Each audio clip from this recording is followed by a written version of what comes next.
మెదిలింగ్ cylinder ఏ class ఉంటుంది, గ్లాసుది ఉంటుంది. 5 లీటర్ల మెదిలింగ్ సిలిండర్లో కొడితే నీకు వస్తుంది. అది కాకుండా నువ్వు ఏదో ఒక పెద్ద 5 లీటర్ల జగ్గు తెచ్చి చేస్తా అంటే కుదరదు. జగ్గు నీకు పరిమాణం కాదు, ఒక చట్టం ఉంటుంది. దీనికి కూడా తూలికలు, ప్రమాణికలు, కొలతలు అనేది ఒకటి ఉంటుంది.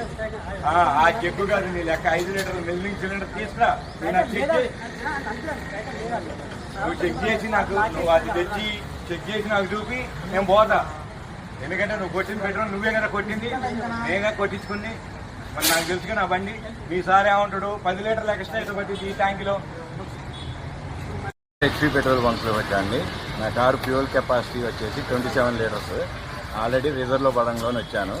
ఇక్కడికి వచ్చి చూస్తే 28 లీటర్స్ కొట్టాడు. అదేంటంటే డౌట్ వచ్చి ఆపి మళ్ళీ ఆటో స్టాప్ వరకు కొట్టమని చెప్తే మళ్ళీ 1 లీటర్ 23 పాయింట్లు పట్టింది. మొత్తం ఈ లెక్కన 29 లీటర్లు 23 పాయింట్లు పట్టింది. ఆల్రెడీ నా దాంట్లో 2-3 లీటర్లు ఉన్నా కానీ 32 లీటర్లు దాటింది. కానీ ఇది కెపాసిటీ 27 లీటర్లు.